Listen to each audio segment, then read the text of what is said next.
Welcome back, guys. This is Automotive Anonymous, and today we're going to review the 2023 Subaru BRZ Limited. And this is an awesome vehicle and one I've been looking forward to. I did a 2022 last year, but here is the 23 Limited. So we're going to go do our walk around, go through the specs, initial driving impressions, 0 to 60 with the GPS to see how fast it is at the end, and final thoughts to decide, is the refreshed BRZ or Toyota GR86 from last year still worth your time and money?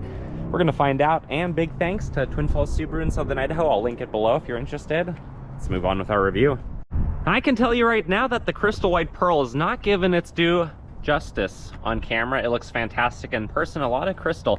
A few things I like about the refreshed BRZ is functional aero.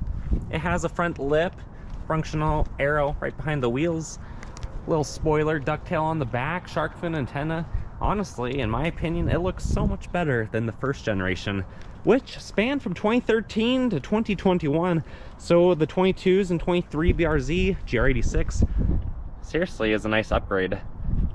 I'll show you under the hood soon, but it's a 2.4 liter FA24 Boxer, and this one has the 6-speed manual. You can get it with an automatic, but I don't know why you would. God intended you to drive manual and it's offered, so that's what we're doing today. You really get a lot for your money when you're going BRZ. A premium, which is the first of the two trim levels, starts about $28,600 before destination. A limited like this is only about $31,000. It's pretty neat when Toyota Subaru collaboration means that they split the R&D costs so they can pass on the savings to the buyer. Because for that same price point, what else are you gonna get that's a 2x2 coupe that's this fun? You're gonna be looking at like a EcoBoost Mustang, a V6 or 2-liter Camaro, V6 Challenger. There's really not a lot, and there's not a lot that can handle this well. That only weighs 2,800 pounds, and that you're gonna be having that much fun with. Both trim levels get bright LEDs, but the Limited, they're steering responsive. On this one, you're also gonna get Michelin Pilot Sport 215/40, 18 wheels and tires that look really good, ultra suede and leather interior, and heated seats. So not only are you gonna be looking good in the BRZ, but you're gonna be stopping well, feeling good, and seeing good. Anyways, let's get back to the specs so we can hop inside and get out of the wind. Really bright LEDs. It is actually a top safety pig plus, which is quite impressive. This is 14 feet long, 5.3 feet tall, and about 5 3/4 foot wide. So it's very well stanced and stable on the road. It again weighs about 2,800 pounds depending on transmission, but neither one gets over 2,900 pounds. It has 5.1 inches of ground clearance, a 3.91 final drive ratio, which means it's gonna put the power down, but also get pretty decent MPG. The gas tank is oddly shaped with the fender flare, and it's right there. It's a 13.2 gallon tank, so a manual like this gets about 20 city, 27 highway. So you're looking at 350 miles of road tripping before you have to stop, but that's if you keep your foot out of it. I should also mention payload is about 850 pounds, so you and your passenger in the front could either weigh 400 pounds apiece, or 850 divided by the passengers and the stuff that you're gonna store in the trunk. And then the wheelbase is about 8 feet. It takes roughly 35 feet for this to do a full circle. For comparison, my 23 Miata Club has about a 7.5 foot wheelbase, and it can do a full circle in 30 feet. So this is still much more agile than the average car, but it's gonna take an extra 5 feet to do a full circle than a Miata would, which I bring up because that's what these are compared to. I'm gonna bring that up a little bit later too. All right, guys, you've waited long enough. I know you wanna see the leather ultra suede seats. The last thing I wanna mention out here is proximity key, so you can leave that thing in your pocket and lock and unlock the car that way if you want to. The door panel looks really good. There's some of that suede material. Door card is just a soft touch material, red stitching. It's comfortable, nice big grab handle, and a bottle holder right there. A name speaker. Nothing really on the door sill other than just some nice accents. And then BRZ on the carpeted mats with aluminum pedals. Then you have your OBD2 port down there, trunk release, sliding settings, headlight settings, trip reset, and those really nice seats that are manually adjusted to save some weight, with nice red accents. Sitting inside the cockpit of the BRZ is a really nice place. We're gonna fire it up with that push button start.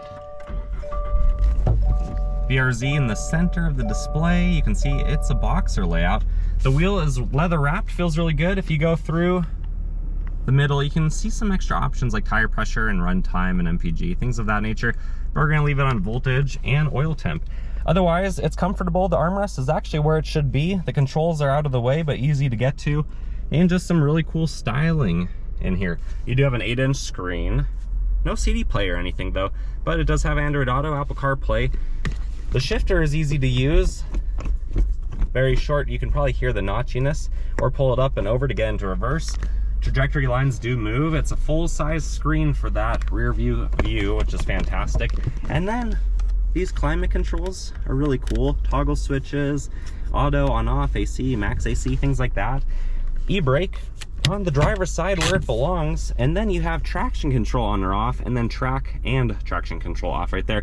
Heated seats, Subaru heated seats are honestly not the best, but you can feel them, they get the job done. And then we have the French doors with the push of a button with 2 cup holders, 2 USBs, and an aux in there. Kind of like the Mazdas, they're kind of fun. Compass up top, home link, auto dimming mirrors, which are really nice to have on a performance car like this. And then incandescent lighting, and then the typical mirror with a light right in there. But we're gonna turn it off. We're gonna hop in the back and see how we fit behind ourselves in the BRZ. And then at 5'11", to fit in the back, you have to be basically an amateur contortionist. So I'm gonna do that off camera. But you can recline the seat forward like that, or if you're in the back, that's the handle you pull. And there are those miniature, insurance-based, purposed back seats. Sitting in the back where I would have my driver's seat position, this is what it looks like. Can I grab my seatbelt? Potentially. Am I gonna be able to buckle it in? Maybe if I really try. But I don't think I'm gonna wanna be back here for longer than the duration of this short video. It sure feels good to be able to breathe again. Anyways, there's 3 ways to get into the trunk. You can use the remote, you can use the button right there under the camera, or there's a button on the left of the steering column. We're gonna use the remote. It pops, it beeps, and what a good looking rear end on this BRZ.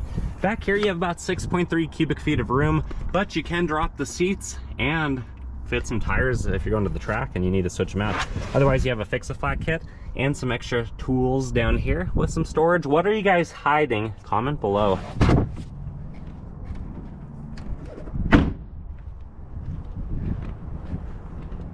To the shotgun seat, you can see you have proximity key features again. If you're riding shotgun, you must really trust your passenger because they can take corners at substantial G-force. Otherwise, the door panel should look similar. Nice bottle holder, ultra suede, stitching. Nothing on the door sill. Again, you have kind of that aluminum trim piece. Again, no power options on the seat, but dang, do those look good. And you can see how beefy that bolstering is. This isn't a Recaro or anything, but it's honestly probably not too far off other than whatever these weigh. Maybe that's where the difference would come in. You have a non-locking glove box, no plugins, but enough room for your books, your pamphlets, maybe some racing gloves if you're into that. Otherwise, ventilation over here looks really cool. Very similar to the Camaros and even my Miata.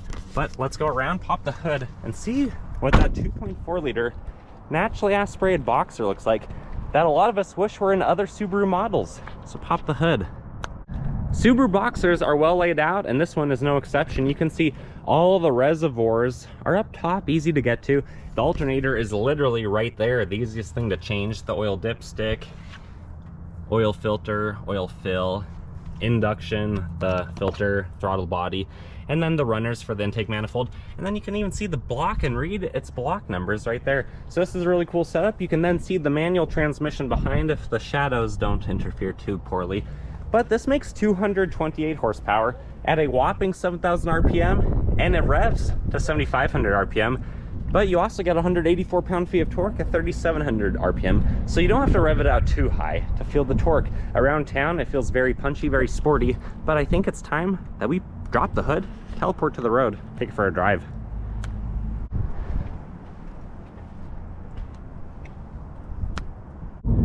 Initial driving impressions of the 23 BRZ Limited is that it's seriously fantastic. The first gen went for quite a while, from 2013 to 2021. And man, is it about time that this 22 generation came out. This one is seriously so much better. There's no torque dip with the bigger displacement FA24 2.4 liter. And dang, is it a good platform. It's really well balanced, it feels good. The transmission is super notchy. And look at the cockpit, it's just fantastic. The layout, the buttons, everything that you guys already saw in the walk around. I really like this, and I own a 23 Miata Club, and I wish I liked this a little bit more, but the Roadster version of that is why I bought it.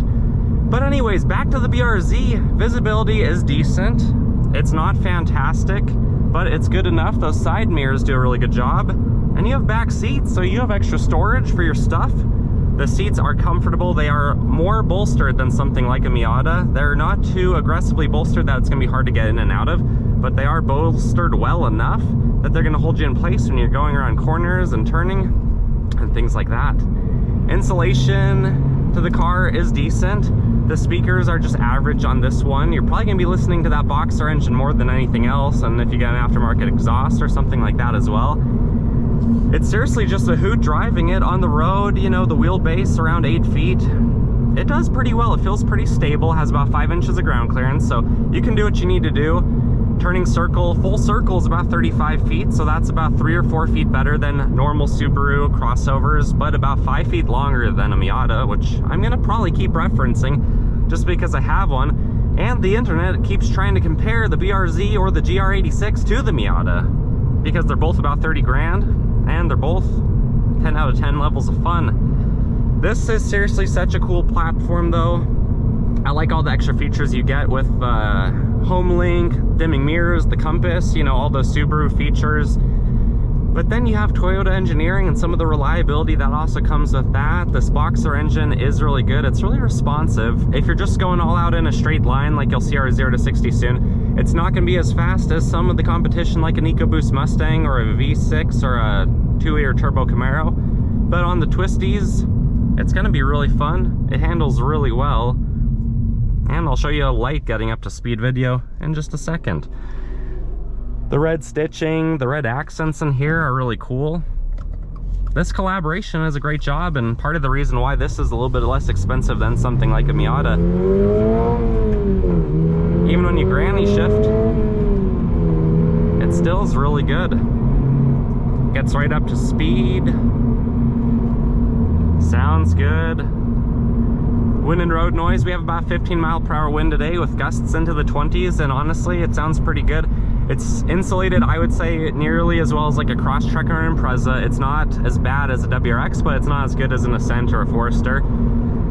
And you want to hear what's going on, you want to feel what's going on, and you can definitely feel it when you throw this into a corner, when you rev it out. You can really feel what's going on for the most part, not so much through the steering wheel, but through the transmission, what the tires are doing. Because this has a decent amount of power for the weight, being about 2,800 pounds, it's pretty easy to get those tires loose when you want to.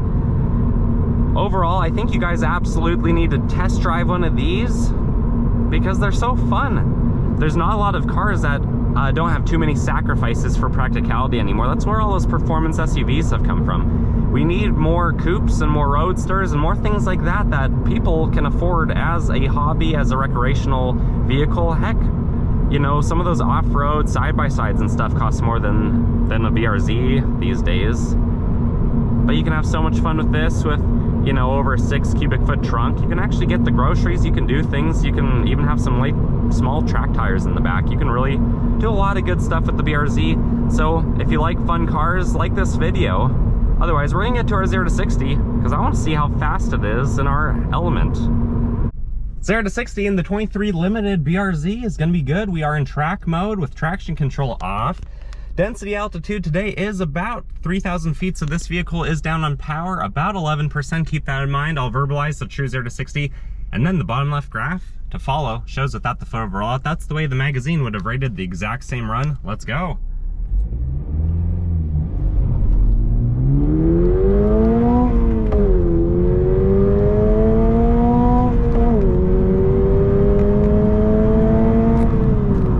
And true 0 to 60 came in at a whopping 7.18 seconds. Of course, if we were a little bit more abusive, we could probably get a faster time, but that's not bad. Here's that GPS graph that will show it would have been rated still in the high 6s.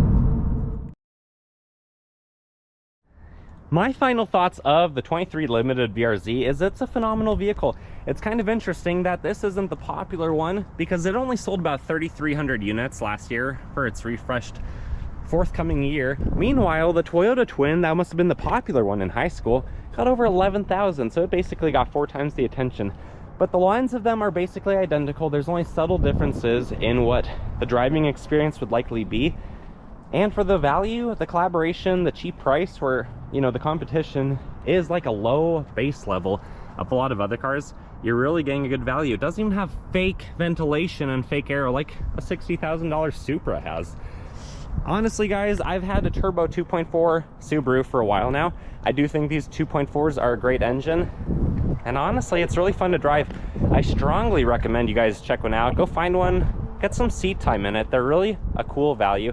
And with the back seat, maybe for a sack of potatoes, maybe for some kids. You know, probably not an adult that's above 4 feet tall though. And the 6.5 foot cargo capacity in the trunk, you can really daily drive it. You can really have a lot of fun. Put some winter tires on, put some all seasons on if you need, and just enjoy it. Enjoy it if it's your only car. If it was your second car, I would pick what I did, which was getting a Miata as my second car, because weighing 4,500 pounds less, having a roadster top, you know, it makes even less compromise than this thing. But seriously, in today's age, this is a 10 out of 10 fun car at the value point. It's hard to beat things like this, and you really need to get some seat time in it. So if you like the BRZ or the GR86, comment below, tell me which one you're considering. If you've owned one, if you're thinking about it, or what you're coming from. Just tell me all your information, your social security number, whatever else you want to leave in the comments. I'm of course kidding about a little bit of that. But like this video, subscribe, let's stay in touch. If you want this one, I'll link it below. The dealer is a good group of great people to work with, and this was a really cool car to hang out for the day. So until next time, guys, I hope you have a fantastic rest of your day, and I'll see you on the next one.